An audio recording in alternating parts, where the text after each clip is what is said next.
Welcome to the Top of the Pods. I am your creepy cult leader, Tom, from the Pop Cult Pod, your horror host for this evening of the greatest slasher icons of all time. But I'm joined by a horrible cabal of monsters and demons, joined by the frightening Phil Connolly from Deep Red Productions, the Queen of the Damned, Liz, and the Booker of the Dead, Gerry from Irish Wrestling and Entertainment.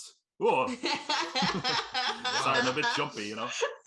You like how I kind of treehouse of horror styled your names there, you know, get that in like there. that. Very much Truly terrifying.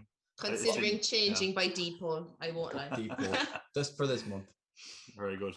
Yes, we are talking about the top or the greatest, I suppose, slasher icons of all time. This was a poll put together by comingsoon.net who asked their readers who is the greatest slasher icon of all time, and their top 10 list could very much differ to our own. So we're going to go through their top 10, watch the debut films or most definitive films of each of these slashers, and decide where would we rank this top 10.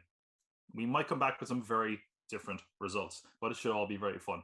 And you should notice I did say debut or definitive entry because there's a few asterisks that we're going to put in there as we go on. But it's Halloween, so we might as well start with Halloween. One of the ones that kicked off the golden age of slashers in the late 70s, 1979, we got John Carpenter's Halloween starring Jamie Lee Curtis. I'm repping Michael Myres right now on my shirt the night he came home. Hopefully that won't be tonight. But, you know, it is a pretty amazing film. My first note, I'm not going to lie, right up top, it just says, I'm a total slut for John Carpenter. It's great. You know, and that's pretty much my only note, actually. It's one of my favorite directors, John Carpenter. This is a film that I think, more so than a lot of the other films that we have on the list, is a kind of a master of suspense and tension. It could be easily chalked off by a modern generation as a very slow, methodical film. I just think that it really ratchets up the tension. I find it very enjoyable. I think Jamie Lee Curtis is one of the greatest scream queens of all time, of course, following in her mother's footsteps from Psycho. And I love the soundtrack. I will always mark out for a John Carpenter soundtrack. And how can you not love the Halloween theme? I've heard a million different remixes of it in every film, and I'm fine. I will keep listening to it over and over again. It's got Donald Pleasance as Dr. Loomis, who is, again, amazing, because especially if you carry down that rabbit hole and follow that franchise, he becomes more and more of a lunatic. But here he's really captivating, really intense, and brings a sort of gravitas that you don't always get in these slasher films. I also want to give a shout out to one of my favorite moments of the film, where he just decides to trick a kid and puts on a really dodgy American accent where he goes, "Hey Lottie, get your ass away from there." Where I'm like, yeah, this man has range. Yeah, I think aside from that, it has what I don't think always really works in a lot of these slasher films, especially considering this was one that did kick off, a sort of revival of the genre. It made so much money on such a little budget that after this came along, everyone was like, we got to make a sequel. How do we make a sequel? What are we going to do next? This one has an ending that kind of feels like if they had ended it there, it would have been totally satisfying. The idea that Michael Myers could still be out there. And it's kind of terrifying. Now, again, they did come back and do many, many sequels, and I actually enjoy Halloween too. But for Halloween 1, I got to say, this was right up there on my list. Liz, Gerry, what did you guys think of Halloween? You can go first. It was your first time watching it. It was your first time watching it. Oh, yeah. As mentioned previously on our last list, I'm not a horror movie person. I never have been. I'm afraid of my own shadow. I'm super, super jumpy person. So the thought of this task was not the finest hour of my October. Having said that, I did enjoy Halloween. I watched all of the movies that we had on our list, and Halloween was right up there for me. It's not at the top of my list, but it was right up there for me. For me, it was, I don't want to say a nice introduction, but because a lot of the films vary greatly from each other, you know, I mean, a lot of them, obviously there was commonalities, but for me, this was a nice introduction to the slasher, if you know what I mean, aside from the likes of Scream, etc., which we'll chat about later. But for me, that's like old school slasher. There's the phrase I'm looking for. That was the best introduction for me to that. And I did enjoy it. One or two eye roll moments for me, but then again, I am always, I'm the anti-protagonist. I'm just like, for sake, you know, I get super, super annoyed with things like that. But yeah, I thoroughly enjoyed it and loved Jamie Lee Curtis in it. Absolutely loved it. And I didn't think there was a weak performance in it, really, even from any of the sub characters. I didn't think there was any major weak performances, you know. But yeah, no, I did like it. Yeah. Again, you know, it's one of them films, and you've seen it 100 times growing up. Like, it was one of them films that we always watched. So I never really got sick of it, and because it led on, like, it inspired so many other, you know, sort of slasher films. You know, and inspired a teenage generation in the 90s when we were growing up. But all these so-called horror movies that were coming out, like Scream, and I Know What You Did Last Summer, like, you know, they were all taking their you know, teenagers getting attacked by serial killers or slashers, as we're talking about. You know, that was kind of the beginning of, you know, that side of the slasher genre.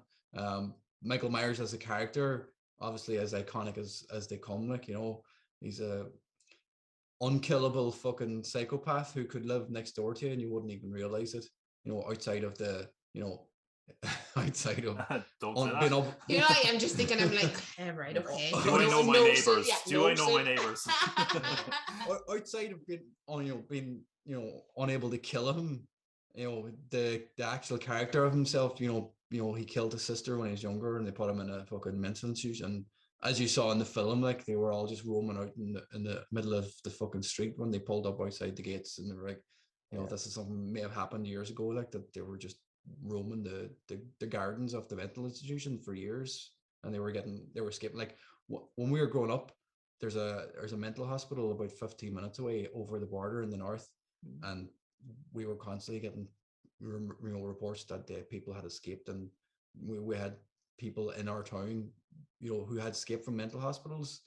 You know, we could tell you some stories. I'm not going to go into that because we'd be here all night talking about it. Like, but one or two of them ended up in our town, and we were told to stay indoors because they had escaped from this mental. I won't mention it because I don't want to get sued for mentioning them and saying they were no good at keeping their patients in. But you know, that character is, you know, it is something that could, you know, genuinely happen. Yeah, probably more so in America than anywhere else.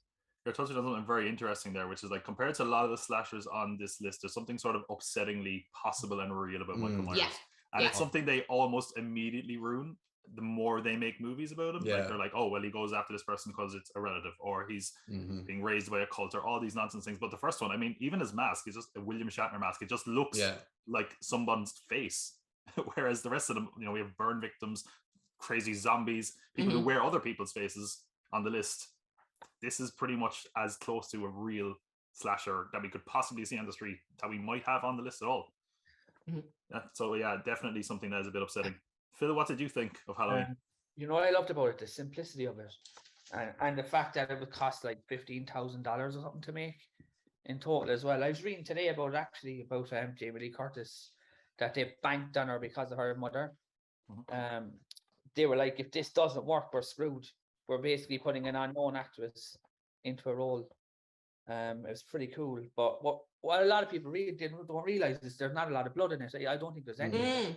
Not really, no. I don't think there's any at all. Yeah. The tension is probably the best tension film I've ever seen, and it will be right up on top of my list, without a doubt. I think it actually. A lot of people think I love Scream, but this is actually much better. I prefer this much better. But overall, I definitely really, really enjoyed the tension mostly about this whole thing. I love the fact that there's scenes with them in the car and he's just standing there behind bushes. I mean, I know it's slow burner, but it's slow burner done right. Absolutely. It's just so good. So I mean, it sounds like Halloween is going to be right up there for a lot of us, but I might blow your minds here because we're going to jump to the next film we're discussing. We had a film just there with Michael Myers. Now we're going to have a film directed by Michael Myers, because we're going to talk about it. And if you didn't know this, it is directed by a man called Tommy Lee Wallace, who was the editor, production designer, and played Michael Myers in the original Halloween in the closet scene. Mental. What? Crazy. Blew my mind. Blown, yeah. Just the closet scene. Yeah, just the closet scene, uncredited.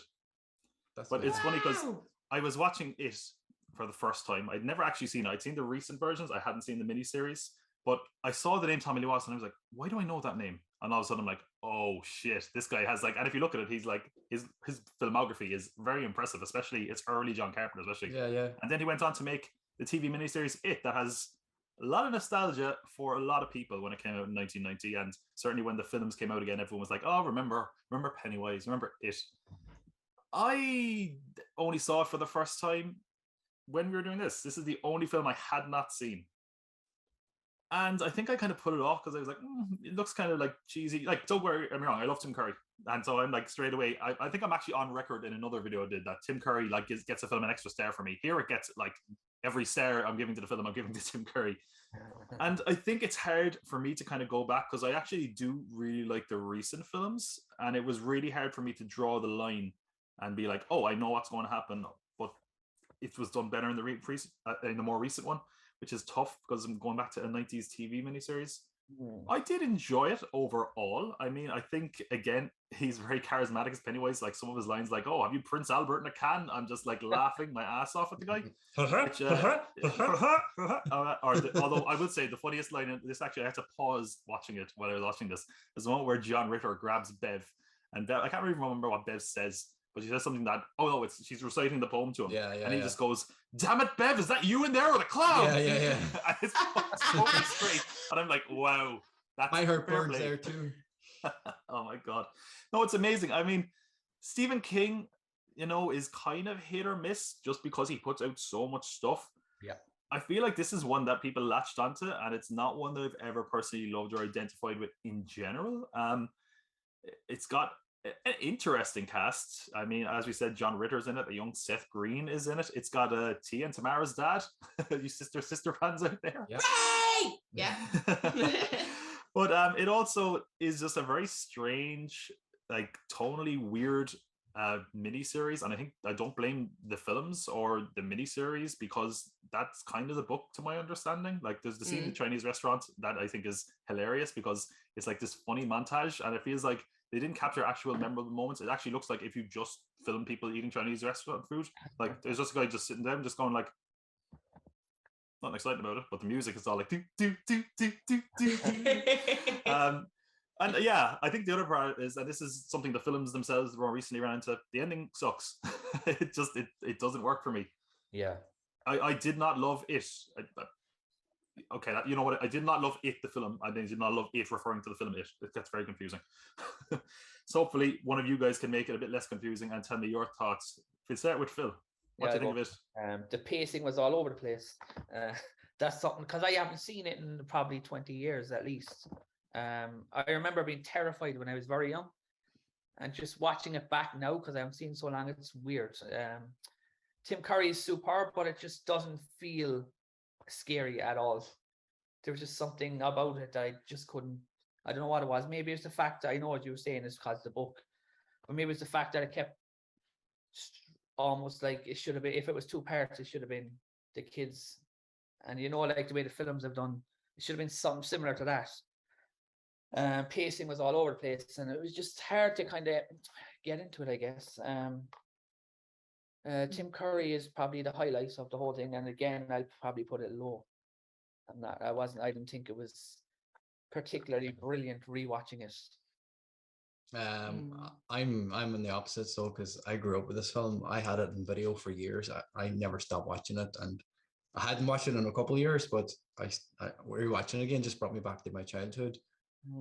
Liz mentioned it while we were watching it. I had a Stand By Me kind of vibe off it, that yeah, totally. Yeah, like the kids thing, and when I was watching it, in the early 90s, I was in and around the same age as the kids in it, so I kind of related to them. And again, growing up in a town not far away from a mental hospital, like obviously this character isn't going to be having it in real life for but kids go missing and people die, and there was murders and shit going on, like, so I still related to the story of itself, like growing up, and I haven't gone back to my hometown for any reason to find out a murderer who came back from the fucking dead, like, but the story itself, he's gone back 270 odd years of him coming back every 30 years out of hibernation. They feed and go back again, like, it was the book itself is phenomenal. I remember reading it when I was younger. My next door neighbor, my best friend, like, he's a Stephen King fanatic, like, so he had literally every Stephen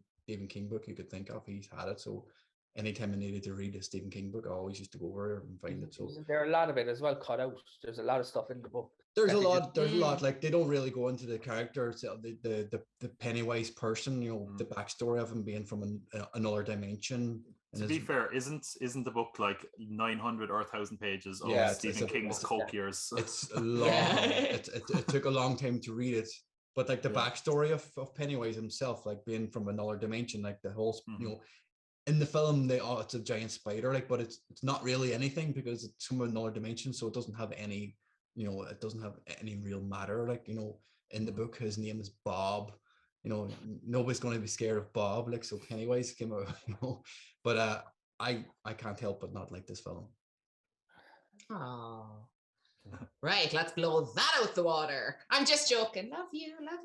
Do you know what? I had never seen this either. Again, for previously mentioned reasons, but I hadn't seen this either. Didn't know it was a miniseries, so I was like, okay, great, but we got it all in the one go, didn't we? Yeah. We Watched it all paused in it to one go go, didn't we? for some need or something, or go to the toilet or whatever. Can't remember, yeah, but you know, needs must. And do you know what? Because we watched this like quite a bit into the list of movies that we were watching, to me, it had all of the elements that you would expect from a horror / spooky / jumpy movie. It had the kids that were going to be, you know, obviously the running theme through it. It had the dead end town that nobody ever, if they leave, they leave. If they don't leave. You know, they're there for life. It had freaky ass clowns. It had balloons bursting with blood. It had, you know, this whole like hanging that nobody can see what's going on. But for some reason, it just didn't all work together. I don't know how to explain that any better, but all the pieces were there, but the jigsaw was just put together wrong. Tim Curry, as Phil said, without Tim Curry in this movie, I don't know would it have been such a recurring, I suppose, a cult really following, doesn't it? You know, I don't think it would have had as much if it wasn't Tim Curry in it. I do think he saved this movie. Everything was there, but I just found myself, I knew what was going on, but I just could not get invested in it. And I am by no means a horror expert, but I just was just like, something's just not clicking here. But yeah, and then the ending, then I was like, a fucking spider. I won't lie, that was literally like, I could not be more, you know, Cork, but that I was like, what? So yeah. I really had to bite my tongue there because Liz said it's like a jigsaw that doesn't come together, and I wanted to go jigsaw like our next film. Jigsaw! God, Tom, you missed the segue. I missed my in. God damn it! That's just watching the train leave the station. Like, no, come back. Doing that run where you missed the bus, but you weren't going for it That's anyway. it. And if you thought that transition was torture, let's talk about Saw. There we go, a double transition to get to this film. And yeah, maybe it's because I wasn't too excited about getting to this film. It's really strange for me, the Saw franchise, because when I think of horror growing up as a teenager in the 2000s, not showing my age or anything, but that was the thing that everyone I knew was into. I wasn't really a horror fan until later in life. And Saw, I was something I just very quickly kind of wrote off. I was like, oh yeah, torture porn, that's not real horror. And I only kind of got around to watching it the first time a couple of years ago. And I kind of feel like I haven't changed my opinion too much. I will say I've tried watching all the Saws, and I got to maybe Saw 2 or 3, and I just went, yeah, I get it. I get it. We're good here. I will say this is the strongest one. I do see its appeal. It kind of almost feels like a play at times. There is a real intensity and a nastiness to it. I think it is kind of unfair because of the reputation the later films have of torture porn. This one is more reserved than you might think, I thought, especially compared to modern standards. The only problem I have, especially with this one compared to all the other films, aside from maybe it, I don't know, is there much rewatchability in the first Saw for me? I've seen it twice now. I've seen Saw, but I don't know if I'd ever kind of pick it out of a lineup and watch again, because it just feels like once you know the kind of twist, and the whole series is kind of based on a twist, it doesn't hold much appeal for me overall, as much as I like the kind of ironic punishments that everything has. Anyone else have any thoughts on Saw? Am I alone here? What do you guys think? I think there's a one-trick pony, you're right. The twist is the film. The acting in it is very bad. Especially in certain scenes. Gary Elwes is like over the top. I thought it was, borderline parody at times.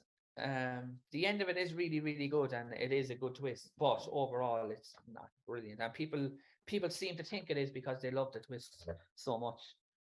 Yeah, I'm the same. Like, I definitely not. It's not up there near the top at all for me. The acting was like, considering the actors that got in it, like, you know, Carrie Ellis, Danny Glover, and etc. Like, they had, you know, some big names there. Like, I just don't know why they chose to be in a movie like this. I think it's the fact as well. It was filmed over 18 days. Yeah. Yeah, but fuck me. It was rushed. It didn't make any sense to me. Like, you know, they're trying to put all the pieces together, and he was, you know, stalking his wife or taking pictures of him, and this is why they ended up here. And they go back to the old, you know, everything is connected, and they all end up in some sort of game room. And it's just, what happens to Carrie Elwes at the end of the film? Like, you know, spoiler alert, when he chops his leg off, or ankle off, or whatever, foot off, whatever he does, and crawls out. And then your man gets off the floor and closes the door behind them, and leaves your man there. Like, so what, is your man still there? Is Carrie Elwes down the hall? Like, because he's not getting away in a fucking hurry. Like, your man was literally a couple of seconds behind him when he closed the door. Like, does he get away? Does he get back to his family? Like, watch the rest of them. No, oh God, all 11 or 12 of them or whatever. No fucking like, way. It doesn't. He's still going along the sores with one fucking foot. That all end, 11. the ending of Halloween makes you want to watch the next one because you want to find out, you know, is Michael Myers still alive? But the ending of Saw doesn't want to make you watch the second one to find out if Carrie it's very bad. It's a very bad bitter pill to take, to be honest. Yeah. Bad. It also just feels like a film that if you pull that thread of like the logic behind anything, the whole thing could probably fall apart. You know what I mean? And that's why it kind of falls apart as a kind of a mystery kind of, even if you looked at it like a kind of a tense kind of noir thriller as opposed to horror, that means it's just very kind of poorly constructed, I think. Yeah. Liz, what do you think? Do you know what? I can see how when this first came out, because I remember when this first came out, when was it? 2004, was it? Yeah, so I would have been 10, I would have been older than the average child. And I think that the shock value of the whole being locked up in the room, of like, you know, cutting the foot off, I can see how that would have appealed to people, and it would have been like, whoa. But as you were saying, Phil, like 18 days filming, 1.2 mil budget, it just seemed very, very rushed, and it felt like there had to be an explanation for everything that we were seeing, but we forgot to tell you, so we're going to inject it into this part of the film here. So you do, not so much that you get confused, but it's like when you're scrolling on your phone for so long and your eyes can't take it anymore. That's the best way I can, that's the best analogy I can give on that. But synopsis, good man. The best thing I can give about it is like, it's a short film. You have this with the punch a lot of the films in this list were short. Yeah, like 1 hour 30 kind of tops, really. No, but like as in like a short film, like that's 8, 9, 10 minutes long. Oh, like, right, okay. Because we make a lot of them, and you need a punchline to end it, and that's. I could be wrong, but I think it might have been a short film at one point, right? Okay. I could be wrong. I think there might have been a short film at first. I could be wrong about that, but I think that's accurate. But and you that know would what? kind of make sense, I think, yeah. The reviews were really, really mixed about this movie. Yeah. You know, I mean, like, aside from our opinion, but people were like, the acting was great, the acting was shocking. Now, all I could see was Carrie Elwes. It was Robin Hood Men in Tights lying with his foot cut off. That's all I could see. It just wasn't for him. The story was great. The story was shocking. The flashbacks were too much. The flashbacks were missing lots. It was just, the reviews were just so mixed in this. But you know what? It made 104 million at the box office. That shocked the shit out of me. I could not believe this. On a 1.2 million budget, I was like, who the fuck went to see this? And that's why I think it was just like it's probably one of the most successful independent films, certainly of recent memory. And I did just check, I can confirm it was a short film the year before, which was just under 10 minutes, which seems like what it probably would be, you know? But Terrifier now would be the modern day one that's going to go through the roof. Like when they re-released it for its first anniversary, then though it tanked, it barely made $500,000. You know, so it was kind of like, yeah, we all saw the light. We all saw the light. We all saw the light. Lads, I am on fucking fire. I just don't know how they're making a new one of these. There's like 10. They have no other way in Hollywood. They have to remix or fucking sequels or, you know, horror franchises. How many on this list have been remade?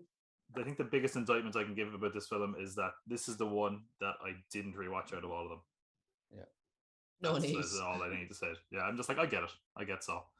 But yeah, I mean, we're going from creepy puppets in Billy the Puppet from Jigsaw, or from Saw, Jigsaw's puppet from Saw. Okay, that's confusing.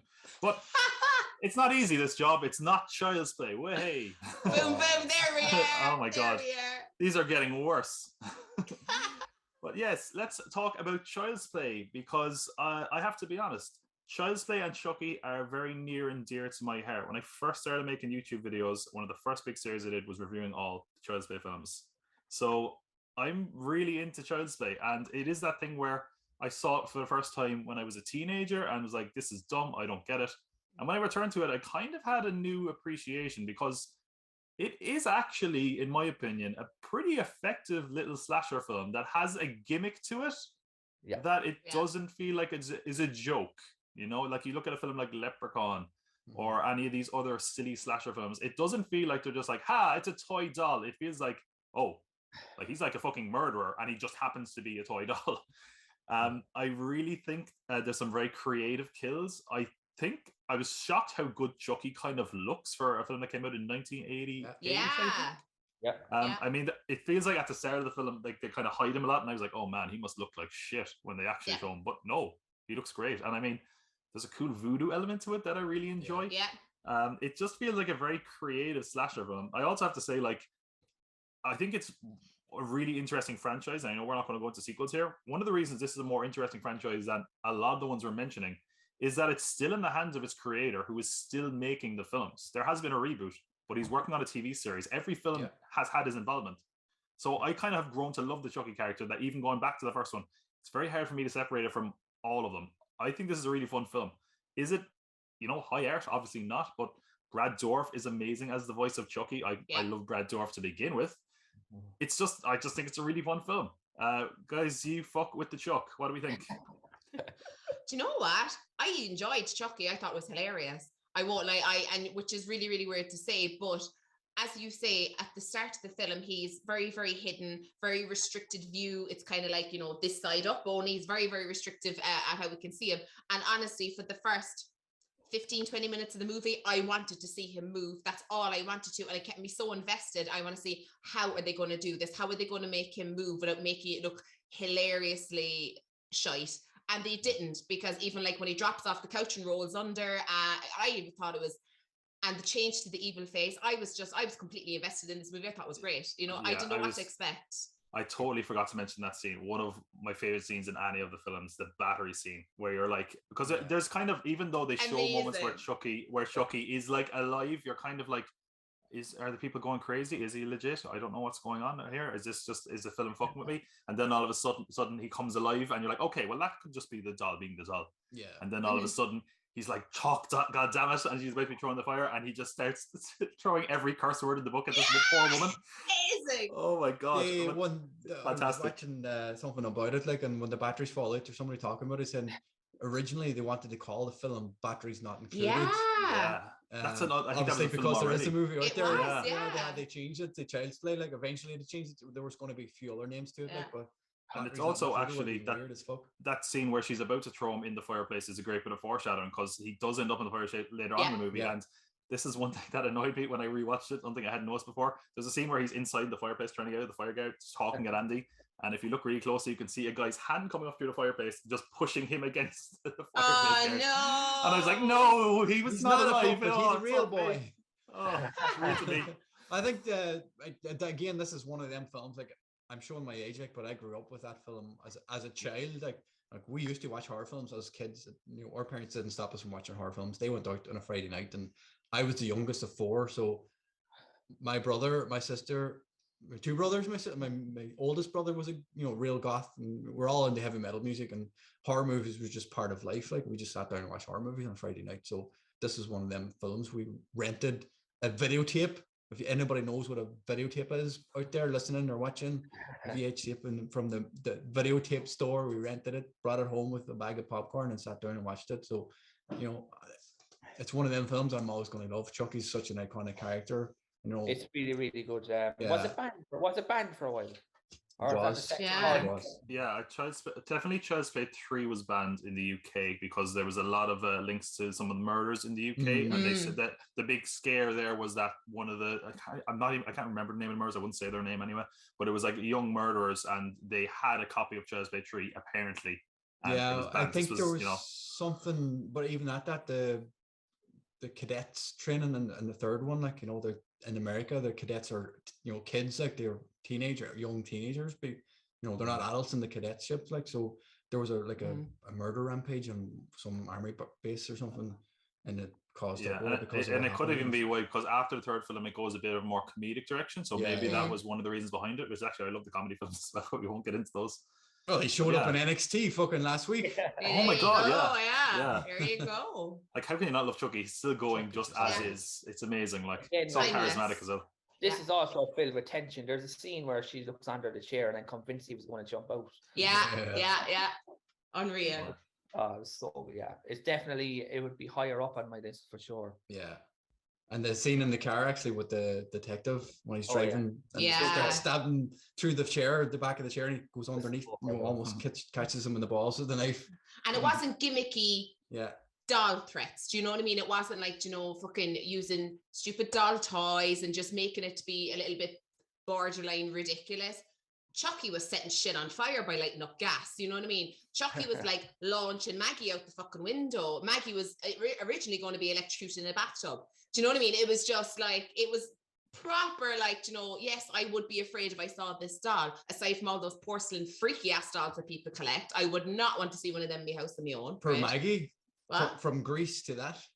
Oh God, how the mighty have fallen out the window. Do you know, it's just like unbelievable. But yeah, thoroughly enjoyed it. Yeah. I'm not gonna lie, it happened again where I've had an opportunity to transition, and I was like, I'm not going to interrupt and stop the discussion. I heard Gerry say Friday. I was like, oh, was it Friday the 13th? Freeze frame? Yes. I'm telling you, lads. Cut that out. Now, this is where I bring up that asterisk I mentioned at the start. I know what you're going to say. Oh, this isn't the first film with Jason in it, but here's the thing. First Jason film, Friday the 13th. Jason is not the killer, as one of our films famously mentions later on. It is Jason's mother, Mrs. Voorhees. Jason appears as a child. The second one, we do get Jason as an adult, but he's wearing the bag. So we felt it was only right that if we're going to talk about Friday the 13th, we should talk about part 3, where he finally gets the hockey mask, which, if you're following the legal battle with Friday the 13th, is fascinating because there's a right issue over basically who owns the first film and who owns the rest of the stuff, which means that they both are kind of useless without the other.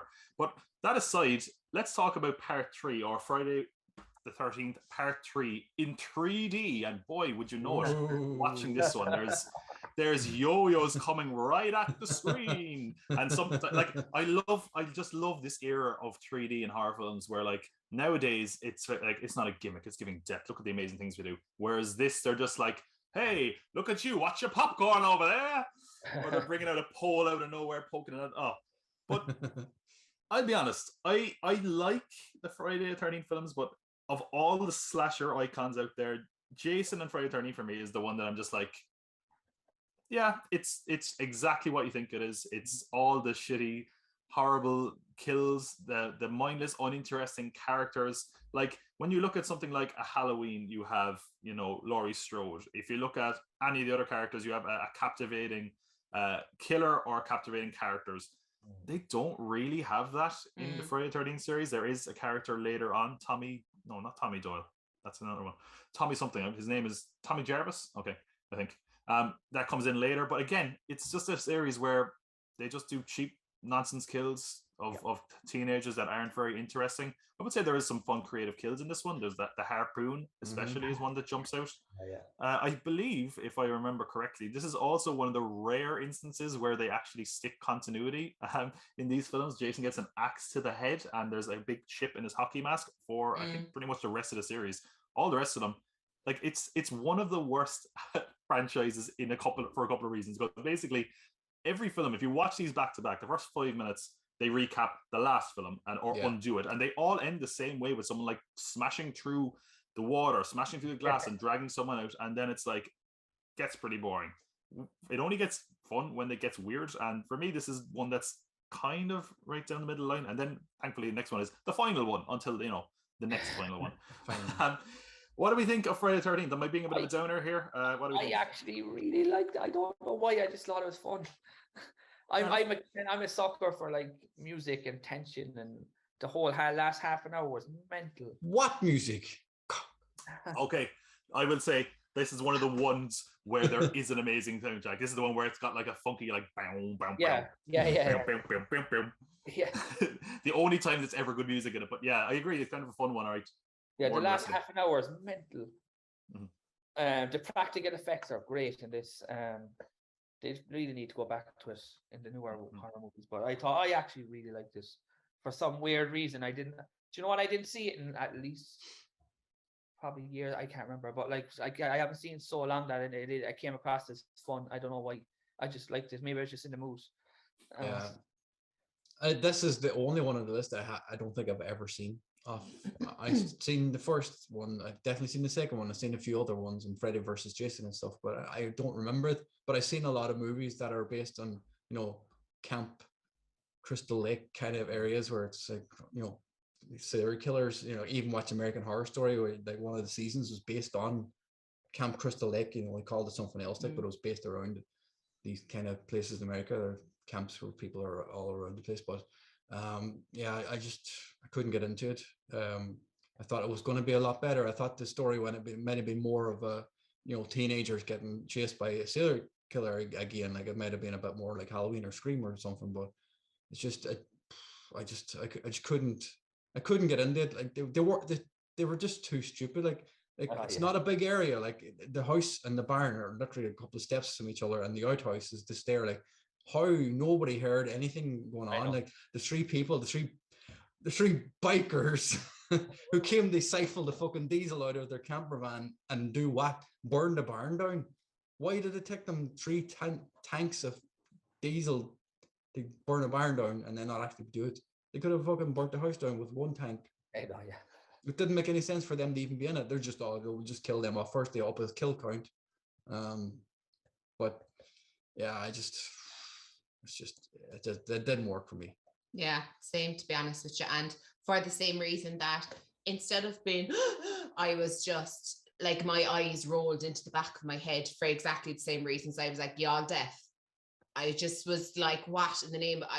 I mean, and again, I get super frustrated. I hate the whole delay. I absolutely despise it, but I know that's part of it. But this was just a little bit too far. I was like, how has absolutely nobody any idea what's going on here? You are literally feet away from each other. You one is screaming like there's no tomorrow, and literally your man is in the shower. Like I'd hear you in the shower upstairs, and you one's in the room next door. She can't hear a fucking dicky bird. It was just a bit far-fetched for me. Honestly, it was just really, really far-fetched for me. What I find really funny is because this is one I was already actually watching through the series before we put this list together.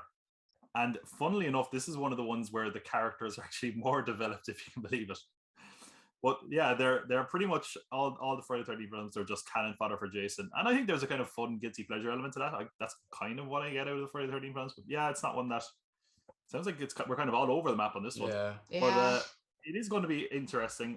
This is the only character that's ever crossed over with another person on our list because, of course, let's talk about when Jason met Freddy. What we aren't going to talk about that. We're going to talk about A Nightmare on Elm Street, which for me, let's talk about the man of my dreams, Freddy Krueger. I love that. Love it. I love this film. I love this series. Honestly, why I think it works is that with a lot of the slasher icons, the actors behind them, they're guys in masks, or in the case of Jason, they're stuntmen. There's not really often a person we identify with the character.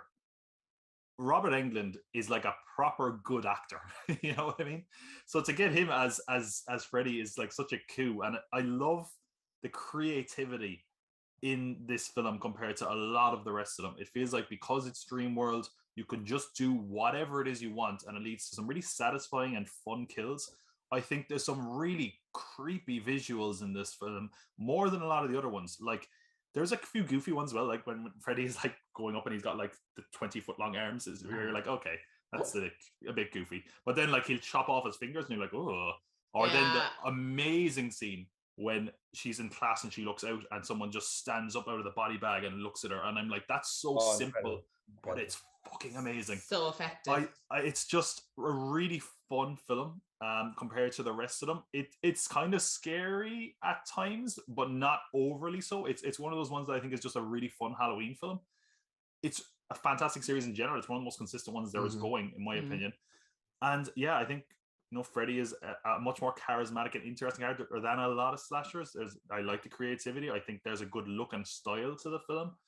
And I think if I had to take anything away, it might be, I think the ending is a little bit anticlimactic overall, but that's just kind of a nitpick for me. This one is right up Dream Street for me. What do we think of A Nightmare on Elm Street, guys? I keep go back to my childhood. You're starting to freak me out. I think you're from the hospital. I really do.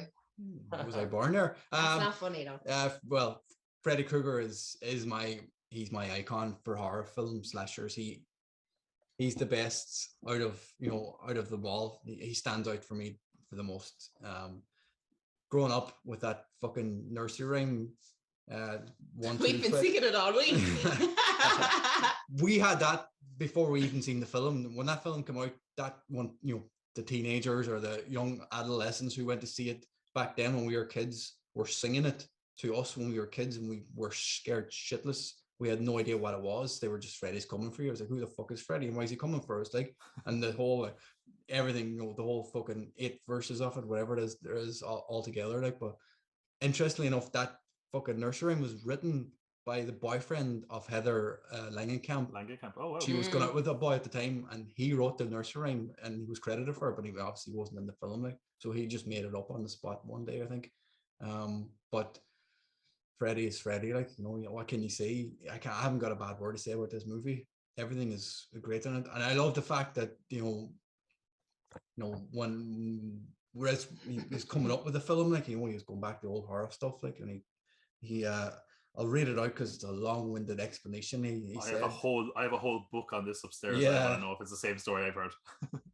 He came up with it. It was based on articles from the Los Angeles Times over a 3-year period. A group of Southeast Asian refugees from the Hong Ming tribe, several of whom died in the throes of horrific nightmares. Their group had come to the US to escape murderous regions of Pol Pot, and within a year of arriving, 3 men had died, all in similar situations. The otherwise healthy men would have a nightmare, then refuse to sleep for a long period. When he finally fell asleep from exhaustion, he woke up screaming, then died. Autopsy results revealed that they had not died from heart failure, but had simply died in their sleep. Fucking hell. He wrote that. Wes Craven read that story. Like, he came up with the character of Freddy Krueger. Like, obviously, there was more inspiration to the look of Freddy Krueger, but the whole, someone coming to your nightmares and killing you. I do want to talk a little bit, about the look of Freddy Krueger, because I think, like, compared to a lot of them, there's a lot more thought and creativity behind it. So, like, I know I heard that story as well, and he also said that, like, one of the people that inspired him, I think, first of all, Freddy Krueger was actually the name. Fred Krueger was the name of a person who bullied him. Yeah. But also, I think, like, when he was growing up, he said there used to be, like, a homeless guy that would kind of stalk around the streets and look into house windows where he was growing up. And when you see that scene of Freddy being introduced, you're like, oh yeah, I see the inspiration there. The jumper colors, they picked the 2 colors that would not go well with your eyes at all. Yeah. they're like the ones that your brain can't handle. And I also can't believe I just realized that I haven't mentioned, like, the scene where someone is being dragged across the roof where there's blood coming out of a bed. It's like an amazing film. There's such a masterful effects in this film for one, and just the creativity is something I just love. Phil, what do you think of Nightmare on Elm Street? Has the most terrifying scene I've ever seen in any film. Whoa. Where the ceiling, where she gets dragged up to the ceiling. And they use screaming. God. They use the spinning room as well for that. Yeah. So if you watch behind the scenes thing, it's so well done. But it's just, I remember watching that and being like, this, I can't watch it. I had to stop watching it. When I was younger, I had to stop watching it. It was just terrifying. I think this film and Scream really affected me when I was younger. I don't know, like, this is just so frightening, and it's done in a super way that you don't see today. A lot of films are kind of very one-dimensional, I suppose. But there's just so much tension, and again, as you said earlier, the ending of it wasn't great, but the tension scenes really worked for me. Yeah, I think you're hitting the nail on the head there. Like, because when people talk about like horror films and especially slasher films, it's like they're kind of cheap, thrown together trash. When you watch this and see how it's made, there's like you cannot put up that argument. There's so much thought and effort put into it. I'm really looking forward to the requel because they're trying to get both of them back, Heather and Robert. I want that so bad. Yeah. Of all the ones I want back, I want, like, it's been too long since we got a proper Nightmare on Elm Street film. Like, for whatever the rest of them, it's just been too long. I want something proper. Like the one in 2010 ruined the Freddy character completely. Yeah, that was not good. And it just like his face didn't look good, the CGI. And I like what's his name, Jackie Earle Haley, but yeah, he's a good actor. A good one. No. It's interesting. Then we're going to go from we're talking about Freddy, and like there's actually kind of the DNA of our next film comes from Freddy as well. I'm not just talking the fact that they share a director in Wes Craven, but the last Nightmare on Elm Street film before Freddy makes Jason was New Nightmare, which was basically deconstructing the slasher. It was about the actors being stalked by Freddy Krueger. And it feels appropriate then that Wes Craven will come back and deconstruct the slasher further when he came up with the very self-referential Scream, which this is a film that like feels like it defined the 90s and defined horror for so long. It basically feels like if MTV made a horror film in the 90s. And you know, you cannot avoid, like, people are still going on about how amazing Scream is. People are still thirsting after the actors, even though it's now been 25 plus years since they were teenage heartthrobs. It's funny because I think it's a film that I really enjoy. I think it's actually an excellent series in general, and it's still going, which is crazy. So yeah, just to be clear, we're talking about the 90s Scream, not the Scream that is Scream 5 that came out this year. And I don't know, it's one that I kind of feel like the more I watch it, the more it ages a little bit. I feel like I won't watch it for a long time again now. It is a fantastic film. It kind of, I think maybe it's because it had so many imitators after the fact that it starts to become a little bit grating when they're all like, oh, well, did you know what happened to this slasher film? Or when, God, it really makes me cringe now the more they're talking about like film terms like that like, you know, there's some scenes where they're like, yeah, you can write that, but you can't say that. Like the scene where they're like having that love scene between you know, Sydney and the boyfriend, and they're like, oh, do you want a PG-13? Oh, what about an R? Oh, well, and I'm just like, oh God, all right, guys, we get it. Like, just fuck or don't, okay? Just Jesus Christ, like we get it, you know, and that kind of stuff gets a little bit grating, but I do think looking at the impact it's had, the kind of deconstructing of the slasher genre is very entertaining. I do like Ghostface. I think one problem I kind of have here, and I don't know if this is something where I feel like there should be an asterisk next to this as well. Can you call Ghostface a slasher icon when it's never the same person? Like it feels like it's just Ivan throws on a mask. It feels kind of weird. I don't know, is that something that feels like it should be disqualified? But I don't know. I enjoy Scream. I don't enjoy it as much as I did when I saw it the first few times. Maybe it caught me in a bad mood when I rewatched it. How are we feeling about Scream, guys? I love it, but the problem is, you're right, if you watch it today, it's just a lot of people be like, with the cell phone and stuff at the start, people will be like, why don't you call it? Like, you get what Liz was saying, that asked, why don't you just call it guards or whatever? You know, like, why should you keep answering the phone call? But like, it's really well done. It is tension filled. It's probably the most fun I've had watching a horror movie. That one. It's not necessarily terrifying or anything. I just love how much the mystery of it and trying to figure out who it is. But overall, it's definitely high on I really like it. It's up on my list. There's a lot of things about it, like Fonzarelli's in it. Yeah. And that's another thing as well. There was no death for like 40 minutes in that one. In the first one, there's like, I think they decided they just had to kill him off because there was no death, basically. The end of it's mental with all the blood, and they even had to keep cutting it because they just couldn't get it approved. No way. Yeah, like it was way worse than what you've seen. They just would not allow that to be shown at the time. Well, it was also a film that I think actually inspired some copycat killings as well, and that's what we get. It's kind of rare that you got that in, you know, what was relatively a modern era. Yeah. And I would say, like, even though I'm not loving it now, it's probably just because I watched it in anticipation of the newer film, so it feels maybe it's too recent where it felt like homework. I don't know. Liz, Gerry, what do you think of Scream? I saw bits of Scream again when I was younger. I didn't watch the full movie, but did this time round. And to both of your points, I think that for its time, it was everything it should have been. You know, I mean, as I said, watching it now and looking back, you know, there is a lot of moments in it where your sphincter is just contracted to its last because you're going, oh, for Christ's sake. Absolutely the scene with Sydney and Billy. But even like through the whole movie, it could not be more naughties if it tried. You know, there's it's very I don't know, there's a lot of sexuality in the movie, but it's forced. Do you know what I mean? It's just like Drew Barrymore and like when she's on the phone, but again, there's always an underlying tension there as well. And then she's flirting with fucking Ghostface, whoever it may be, on the phone. And that's a theme through the whole kind of movie, you know. And I'm just, some parts of it are a bit like, come here, you thought he killed, and now he didn't, and now you're going to hop into the sack with him, what in the name of Jesus? But then I'm thinking, hang on a second now, I was 16 at one point, you know, now not that I hopped into the sack with any, well, come here, you came out the hospital, came down here and tried to wipe out my family, so anyway. But other than that escalated quickly. Haven't done it yet. Escalated quickly. I know, but I know you've got someone in mind. Escalated quickly. Also, as well, on the rewatch, the fake out looks ridiculous. The fake out looks ridiculous. I'm only watching it recently to just get back in this, but where Billy pretends to die is ridiculous. Yeah. Like, it's You didn't really, like Christ almighty. You didn't realize that was fake. The way it was done, it just looks awkward.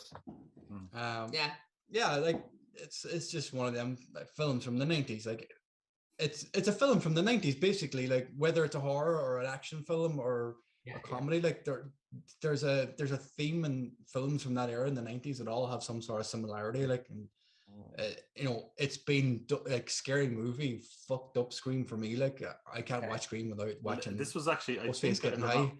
I think this was originally going to be called Scary Movie. Yeah. It was. And it feels appropriate when you hear them say it so many times in the movie. Yeah, I know it's fucked up, but like, you know, when you see Ghostface getting stoned in Scary Movie and you see him on this, is just like I can't picture him being. I can't picture being scared off him. Like it's just some teenager in a fucking mask. Like he's not, like you said, he's the Ghostface character, not the person behind it, but the you know, if you saw that in the dark alley or you saw it when you were a teenager, you would, you know, shit your pants, like. But you know, he's not threatening compared to all the others on the list. Like, you know, going up against, you know, Freddy Krueger or Jason or somebody, Ghostface wouldn't stand a fucking chance. Like Freddy Krueger would be in Ghostface dreams. Does it have one of the longest ever horror scenes? Like that sequence at the end must be like an hour long. It must be. Definitely what we watched. It goes on for a long time. Yeah. It's funny because you're on about how like he's like a bit of, like Ghostface is a bit soft compared to the rest of them, and like I'm just thinking like the only thing that's totally consistent about Ghostface is that he's like a bumbling dumbass no matter who's behind the mask. He's always getting his ass kicked, falling over the place. Scary Movie took the piss out of that massively in that movie, like. But even the sound when even like the sounds out of him when he gets struck with anything, it's like ow, you know, and you're like, don't say ow, you're supposed to scare me.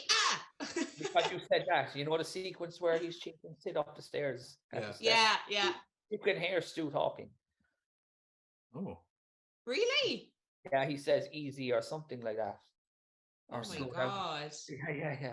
It's a that's the filmmaker's ear now. I'm telling you, mate, not missing a trick. Phil has an editing software he can signal out somebody's fucking. Also, if I was writing this movie, like, you know, when she comes out of the closet with the umbrella, the cops would have totally come through the door and caught her with the mask on.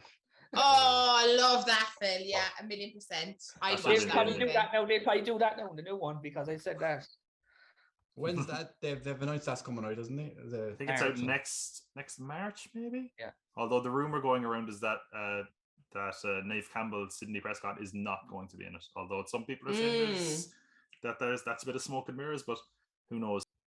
But of course, even if Neve Campbell doesn't come back for Scream, no tears, please. It's a waste of good suffering, to quote Hellraiser. And yes, I can quote Pinhead now because I have shaved my head and I look a bit more like Pinhead, so that works. Either way. Let's talk about Hellraiser, which, as I mentioned before my video cut out. Sorry, I'm breaking the fourth wall there. I only saw this for the first time last year, and I saw it, and I guess atmosphere can make everything. I saw this in a church the night before Halloween in Cork, my hometown, where it was just bathed in red light, and I was like, this is so fucking metal. And that's kind of how I feel about Hellraiser. It's one that has such a really kind of almost evil quality to it compared to a lot of the other ones. It's just a nasty, sleazy, weirdly horny film that has a real dirty Britishness to it. It's kind of had that seedy element that it's kind of hard for me not to enjoy it. It feels like when you really have to close the curtains for while you watch because you don't want your neighbors to know you're watching Hellraiser. Switch over to porn quickly. It's very, very grisly and violent, and I mean, like Pinhead and the Cenobites aren't even in it that much, but you're gripped in it before that because of how horrible some of the rest of the characters are. Like, you know, the uncle and the mother are like, oh, these are horrible people.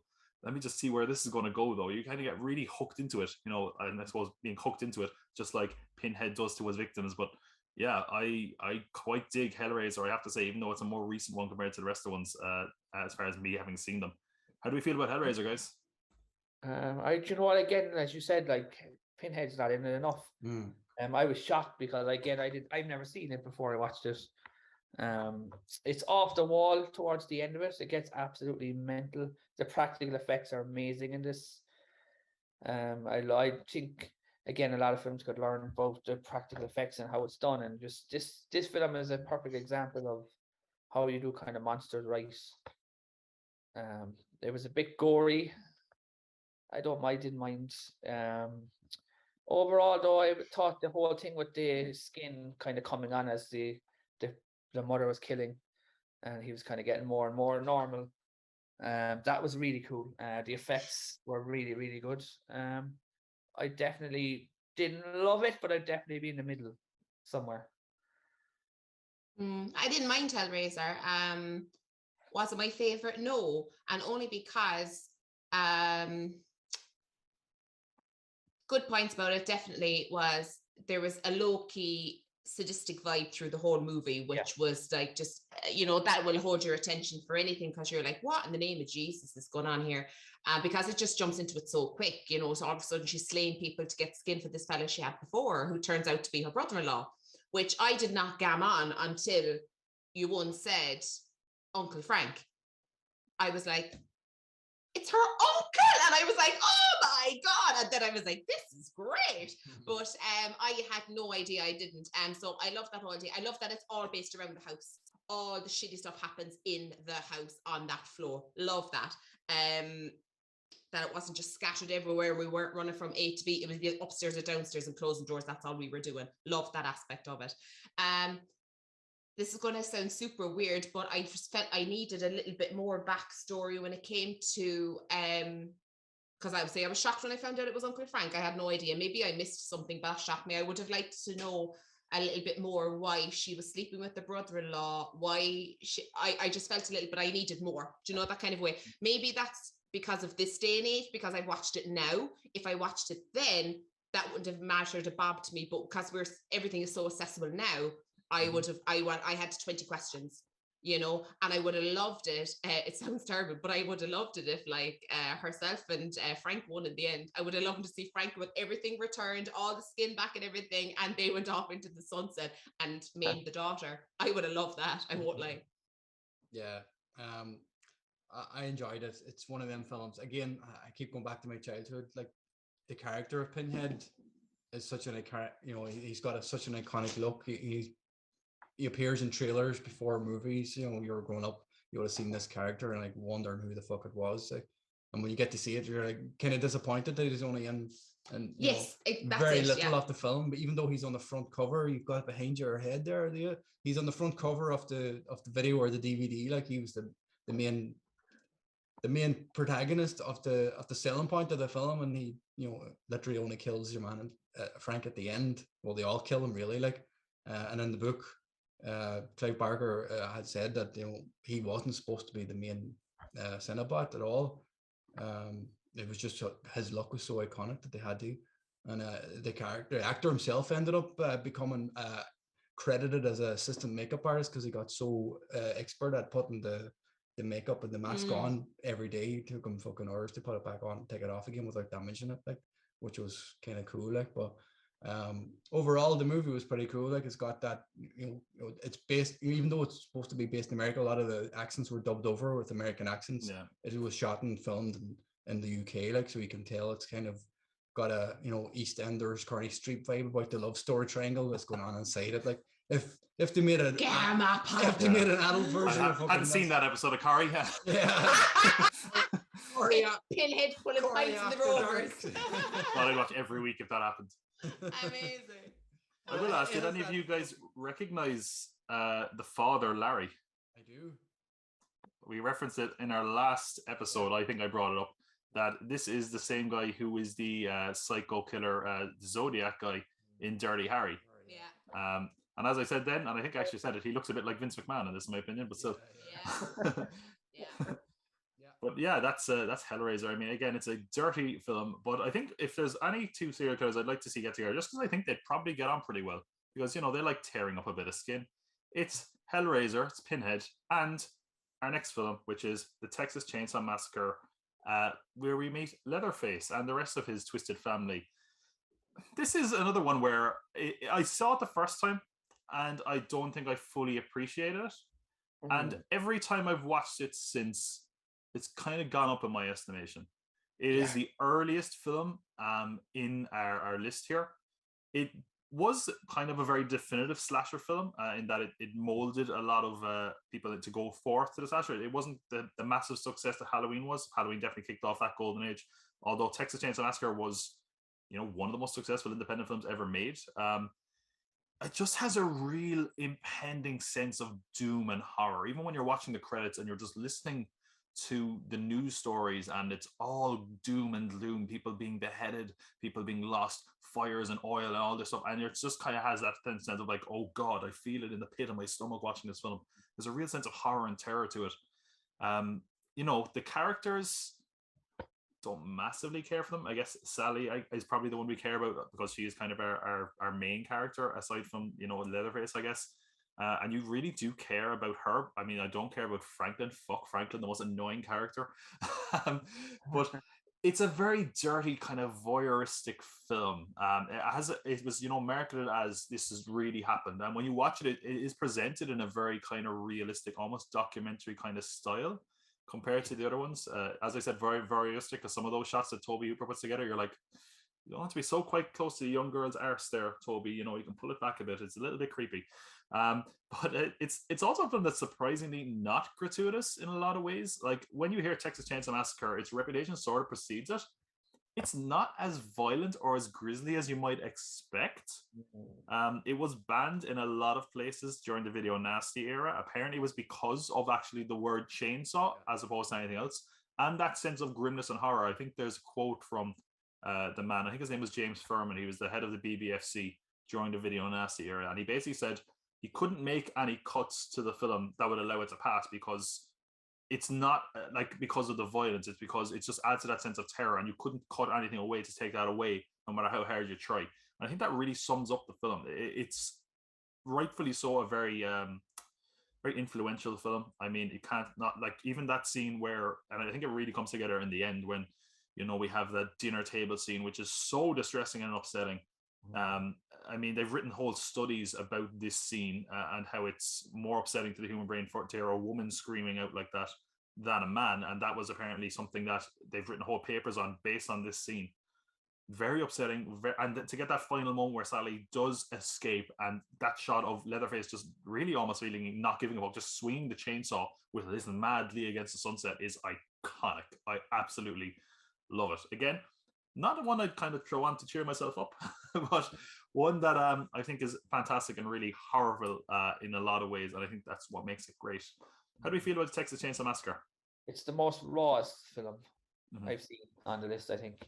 The camera work it's almost home video-y. Maybe that adds to it. The lighting was kind of, I suppose they probably didn't have lights. They kind of just went for this kind of gritty feel about it. But I think this major scene, why it was banned, was that hammer shot as well. That hammer shot is terrifying. When she runs out the door and he pulls her back in. Just it's a tricky one because every time I watch it, I think it's better, but it wouldn't be top of my list, but it wouldn't be the bottom. It'd be kind of middle. It's just that scene, the dinner table scene, is just so disturbing that you just can't not turn away. It's just weird, just freaky. Go for it, though. Oh my God. Wait for this. Utter shite. I'm so sorry. I really am. And now I'm thinking, did I remember last time I watched the wrong movie? Right. I was thinking, did I do it again? Because I'm He watched the sorry. recent one. Do you know what I mean? Oh, lads, look, I came into this very, very open and like didn't know anything about them before I started watching them. But what was I like during this movie? We just turned it off. I was like, this is absolute fucking rubbish. I couldn't. I really, really tried, right? Now, it started really well for me. When I saw your woman who literally been picked up and put in the hook, I was like, oh my God, right, this is the one that's literally, I am going to shout. This is the one I'm going to be absolutely terrified. But it just, after a while for me, it just blended into this mix of screaming and running, a shot of Leatherface, screaming and running, saying people's names repetitively over to try and find them. And it just, to be honest with you, for me, it just got fucking silly. I just was like for me, who is afraid of my own fucking shadow, it just got fucking silly. So maybe, I don't know, is it that I don't appreciate it as much, or maybe because I'm super, super new to horrors. But like, if I rolled my eyes anymore at this movie, they would have come out of my head. I was just like, this is, what the fuck? I was just so pissed off at this film, because I really wanted to like it, and I was so pissed off at it. And then, like, I could see, like, I mean, not being funny now, fucking Ray Charles could have seen that when she ran into that house that he was obviously going to be, you know, in cahoots with Leatherface. And then when he went off, and there's Leatherface at the end of the movie, and she's safe in the back of the truck, and I was like, I literally went to you, I goes, can we fucking turn this off now? Because it was over. And I'm really, really sorry, because you guys really seem to enjoy it. But Can I jump to your defense? Please. When I saw this, first time I saw this, I think it was 2017. First time I saw it, I was like, what is the big fucking deal? Didn't enjoy it at all. I felt the exact same way.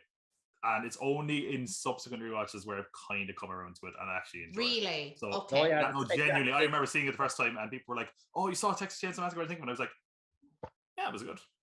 But I didn't love it. Whereas now I kind of feel like I've grown to love it a bit. I'm glad you said that. The one thing about this as well, the 2003 one is actually good. Yeah. Yeah, they made it again. They had a budget this time. Like, yeah, oh, really? this film, they had an 80 grand budget. That's all they had for this film. That explains. They had so little money that the actors themselves, the clothes they were wearing throughout the movie were the same. It was the exact same outfit for the whole movie. Yeah, and they weren't allowed to wash the clothes, so they were stinking in the hot Texas heat for the whole 30-odd day shoot that it took them to shoot the movie. Like, so I feel bad for them because they didn't get paid fucking much for it. The film made money in the end up, but there were so many investors that they needed to actually make the film happen that the investors ended up getting most of the money, and a lot of people didn't get paid. A lot of the crew at all. And the man who actually narrated the opening, you know, based on true events, got paid. Do you know what he got paid with? A joint. Yeah. One single joint. That's all he got. He got to smoke the joint while he was narrating, and that was all he took for payment because they couldn't afford to pay him. But it shows that they didn't have a lot of money, like, but they still made I'm not going to say compelling story, like it was, you know, again, it's the whole, you know, you go to, you know, some parts in America, you know, in very secluded areas where you think maybe people like this really exist somewhere. Route 66 won't be fucking happening. I'll tell you that much for now. Well, that's a great campaign for Texas. Do you know? Yeah, I'm like, yeah, right, let's bypass it. You go to somewhere like Siberia or some, you know, secluded fucking village somewhere, you know there's somebody like that out there, you know, a family out there that are like that. You know, there's so many serial killers in the world, that, you know, throughout the history. Like, there's definitely somebody. It's not based on a true story. It's actually based on a story the director had. Was it the director or the writer? I think he was in it's a Christmas story. He was in a store at Christmas time during a sale, and he couldn't get near anything. And the only place he could get near was the hardware department. And he came across a bunch of chainsaws and thought to himself, if I pick up a chainsaw and start chopping people out of the way, maybe I'll be able to get a couple of bargains in where the sales are. And that's I can relate with that. That's how I come up with the actual. We've all felt theory that of it. way at one time or another. Right, you know. Let's but not that's what I mean, demonize like, the man. queuing up in Man Point at 5 o'clock in the morning. I have felt There's that way. definitely people out there who have done that in some parts of America who've gone on a killing rampage. You know, God bless the people who've died in, you know, all these fucking killings in America. Like, but you know, there's going to be a time where maybe it has happened, maybe we don't know about it, that somebody tried to kill people with a fucking chainsaw. Yeah. I would say, like, speaking of, like, you were talking about, like, the remake there, Phil. I think it's like, of all the, if you're looking at these as franchises, it's probably the worst of the franchise in my opinion. It's like the most creatively bankrupt piece of shit franchise ever. They don't never know what they're doing with it. The second one, and it's funny because as you were saying, you were laughing at it. The second one is basically a comedy, and it's a bit of a mess in my opinion. But they get the original director back. Is that Matthew McConaughey, and is that the second one? Matthew McConaughey is the fourth one. I think it's called Next Generation. All right. Yeah, the good old Texas boy. And Bridget Jones is in one of them as well. She's in. That's the same one. Yeah, it was one where like they made it totally it was a really bad film. They held on to it, and then she got famous from, I think, Jerry Maguire, and then they released it. But yeah, and that was the one where there was like a weird like subplot about a government conspiracy that Leatherface is. I don't know. Let's not get into that because it's just not worth our time, and it's definitely not worth your time. But you should check out Texas Massacre. Maybe you'll agree with Liz. Maybe you'll agree with the rest of us. I take you all on. Yeah, I'd say so with a chainsaw in hand. It was also inspired by Ed Gein, which also helped inspire one of our other characters, Hannibal Lecter. And again, we said definitive and not always debut. Of course, Michael Mann made Manhunter, but then we have the Jonathan Demme film, Silence of the Lambs, which introduced the world at large to the character of Hannibal Lecter. This is also has the distinction of, and again, some people would say it's not really a horror film. It is technically the only horror film to ever win Best Picture, if you count it as a horror film.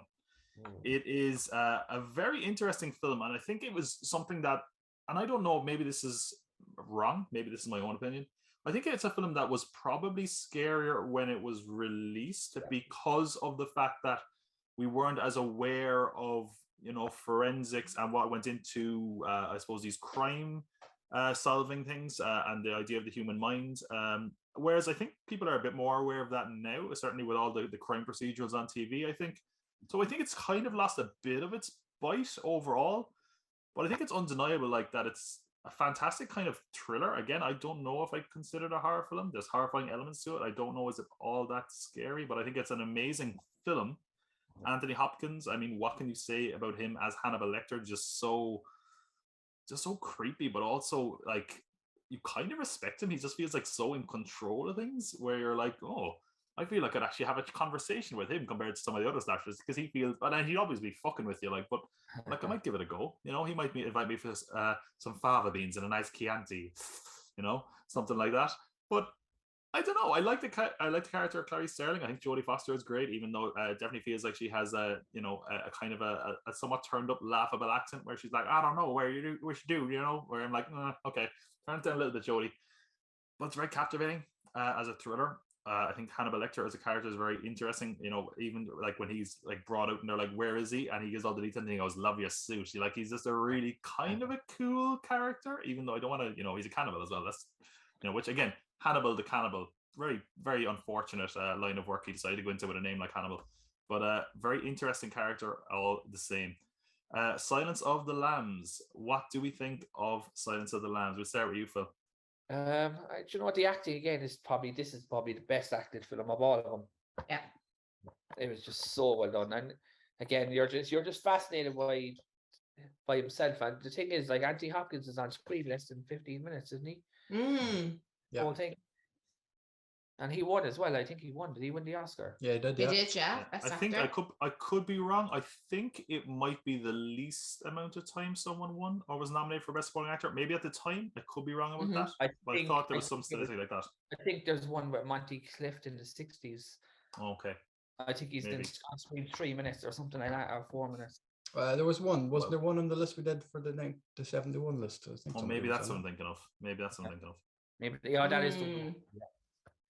But yeah, like the whole thing is with your man in the basement is all creepy. It's kind of horrifying that there's this guy again in simple America just has this house just locking people up. Just like an ordinary neighborhood. That's actually probably the most terrifying thing anyone can. Just like you could go outside your door and there's a guy across the road has these bodies down in the basement. It's just scary. And I was terrified for the dog the whole time. That dog that fell down the well. Oh, puppy, yeah. I know Liz would probably be. You were probably nearly crying, I'd say. My little felly going down his little basket. Oh my God, stop. And just little whimpers out of him. But that's just the whole dog thing. Do you know what? Yeah, I'm with you, Phil. I thought it was the best acting I saw out of any of the movies, to be honest with you. I thought I thoroughly enjoyed it. But this then is right up my street because I am an absolute sucker for a really, really good psychological thriller. And I will eat it up. Like, you know, from fava beans, definitely I would. But it's it had my attention from the start, from the word go. It had my attention right through to the end, where I am easily distracted because I have a million things in my head, but this kept my attention the whole way through. And I think that everybody who was cast correctly, even though I was surprised that originally they were going to go with Michelle Pfeiffer. I thought that was nuts.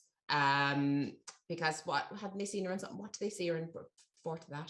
The director had directed. The director had seen her in something. Oh God! No, he directed her in a movie a couple of years before.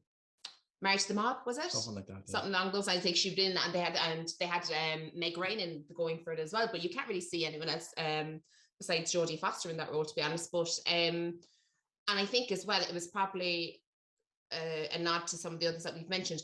It was probably the most realistic because we do have prisoners who travel like this. We do have prisoners that are considered this dangerous. And then, as Phil said, we do have people who are living out maybe middle America, the back of nowhere, could be anywhere, that have people who are being held hostage or held prisoner in dungeons below their house. It's, you know, it has happened. We've seen it, you know. So for that, the fact that this could actually happen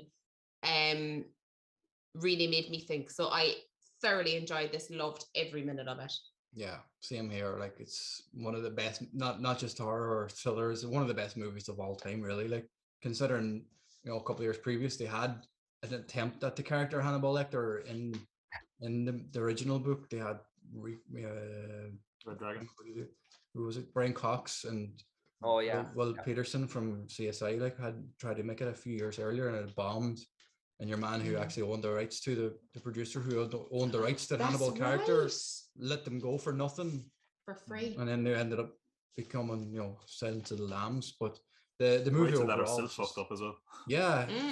But like the movie itself, like it's just so compelling. Like, you know, you are hooked from the start of the film. Like, you know, the way they open the film is perfect. It gets you invested straight away. And, you know, the poor guards, you know, and he fucking comes into the cell and he fucking takes the part of the pen and he uncuffs himself and then he dresses up in his fucking bodysuit or fucking sends him down in the fucking. Is it disappointing to anyone else that like for such a revered and adored like film, not even just horror film, that it ends on such a cheesy line of like I'm having an old friend for dinner. I loved it. Oh, I don't know. That makes me kind of go like, oh, it kind of feels like he's auditioning for Bond there or something. That kind of line, like I'm having an old friend for dinner. Da, da, da, da. Oh, I don't know about that one. Oh, but yeah, sounds like it's going to be up on a lot of our lists. Yeah. Will we find out what comingsoon.net got in their top 10? So yeah, this was voted for by users, and this is what they ended up with. Okay, and it pretty much was kind of very tight at the top, and then we kind of got a few dribbles. So number one on the comingsoon.net list was Michael Myers from Halloween with 30% of the vote, followed by 28% of the vote Freddy Krueger. Then Jason Voorhees. So we kind of have the trifecta right up the top. Then we have a big drop down. 4% for Ghostface, 2% for Hannibal Lecter. Then we have 2% for Pinhead, 1% for poor old Chucky, 1% for Pennywise, 1% for Jigsaw, and 1% for Leatherface. So not a great showing from some of the other slashers on the list. But let's talk about our own list. Maybe they'll be a bit represented on our list. I'm going to go at my number 10 first. I'm kind of sorry to Gerry because it feels like it has a place in his heart, but it is my number 10. Pennywise. What? Yeah, Pennywise from It. Just not feeling him. I liked Tim Curry. Film didn't do much for me. I think also, like we said, a lot of the films were long. This one was, or so a lot of the films were short. This one was so long that I was kind of like, yeah, but she did no favors, I'm afraid. I guess you guys have it higher. Anyone else have it in the tens? No, Not 10. not 10. No, not 10. But I carry on with my number 9, or do you want to say what your number 10 is? My number 10 is Saw. Mine is I saw it 9. It's just Saw is just a one-trick pony, and the acting is so bad in it.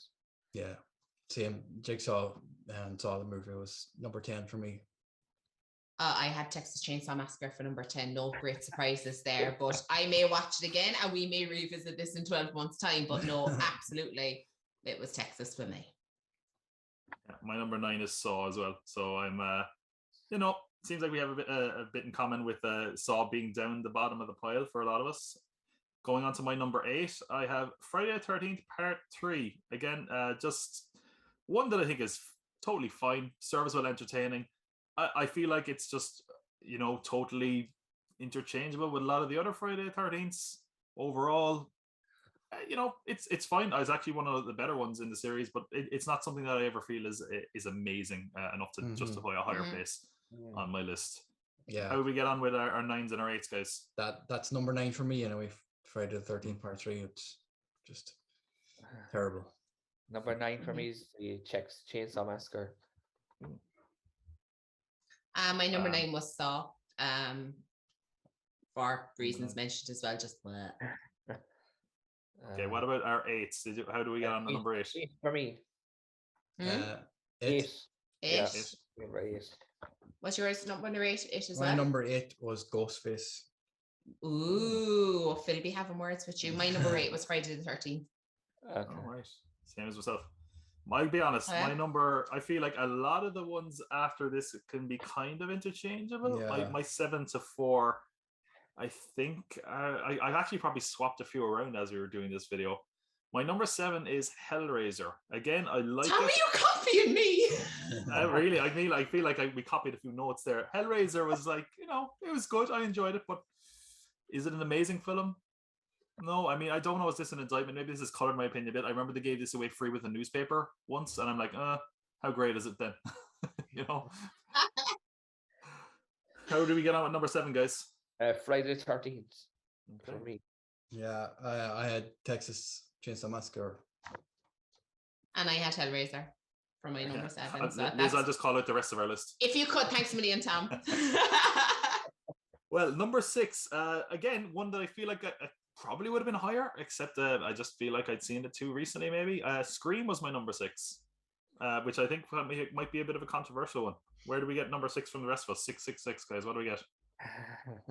Hellraiser for me. Yeah, Hellraiser 6. My 6 was It. Oh, that's pretty high for it. Yeah. Okay. My number 5, right back in the middle, is Child's Play. I love me a bit of Chucky, but I think the other ones have a bit more reverence, or at least they're possibly better made films, I think. So that's Child's Play is number 5. What did you get for number 5, guys? Child's Play, same. Nice. Yeah, I had It. I had Scream. All right.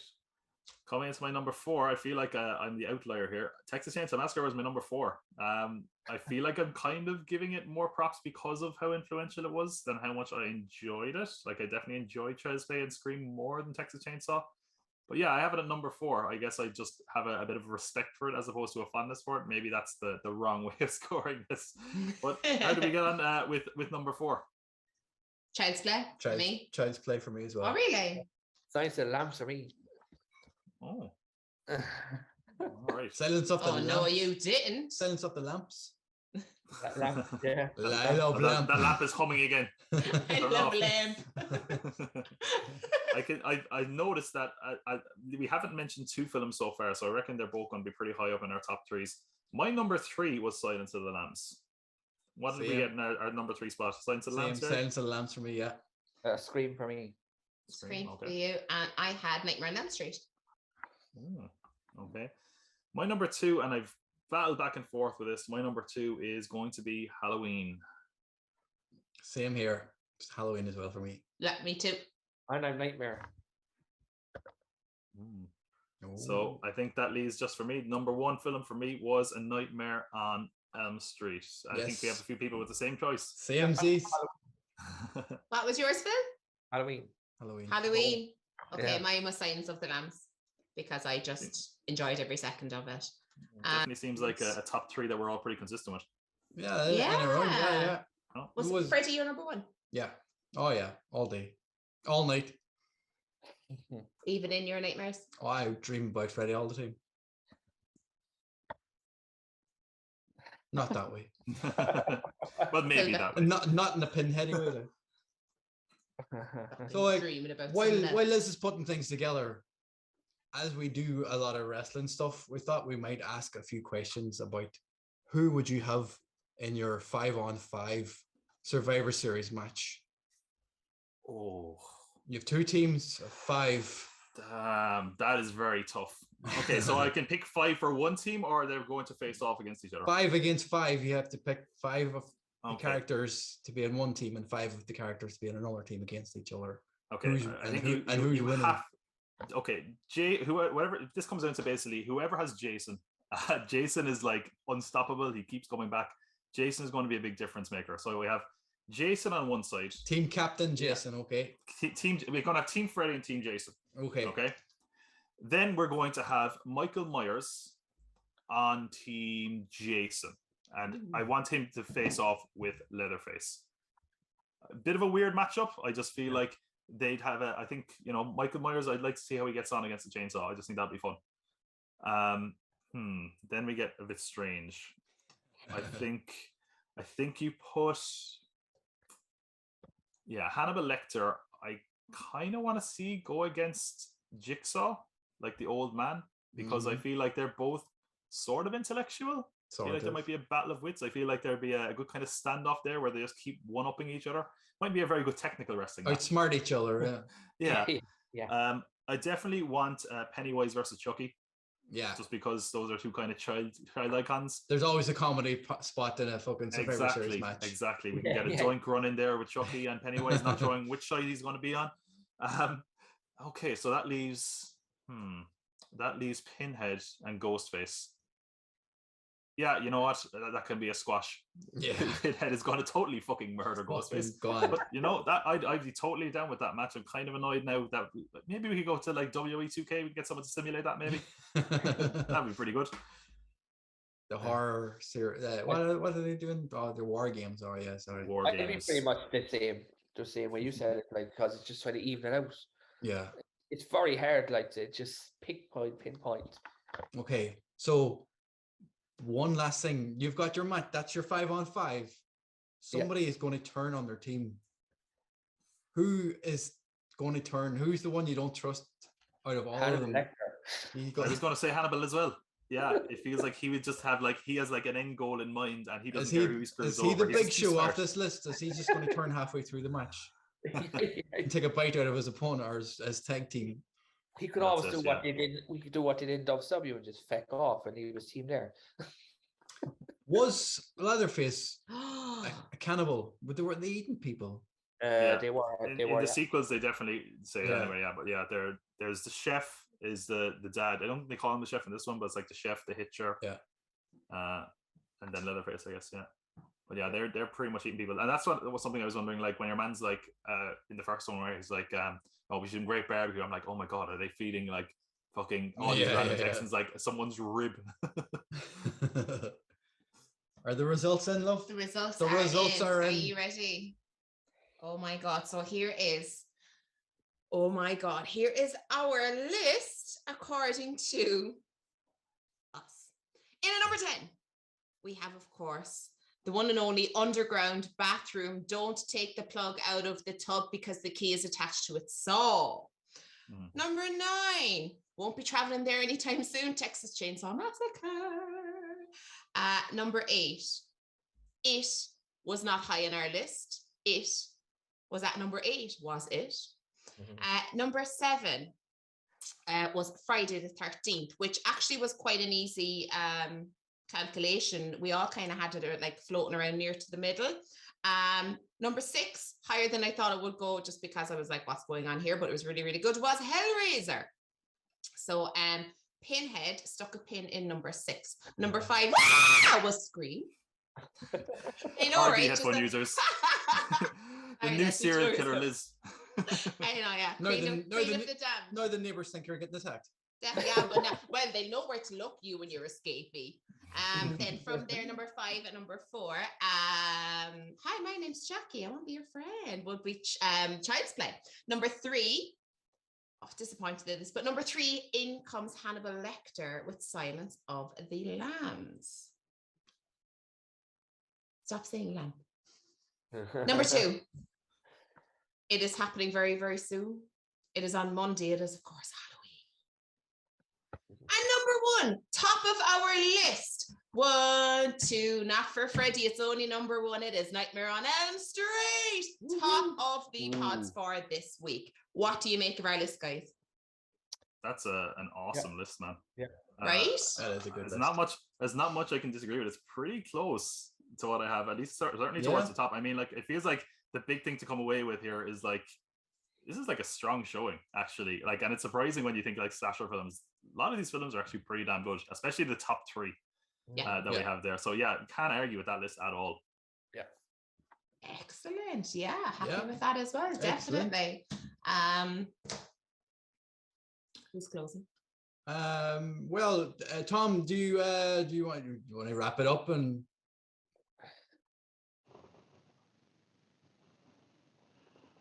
well, that's all we have time for on this edition of Top of the Pods. And Michael, listen, I know I didn't have you on my number 1 film, but you are my number 1 guy.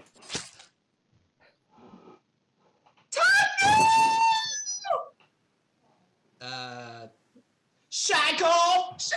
I'm out! No! Tom? Come in, Tom. I think we've lost Tom, people. I think we'll have to close up.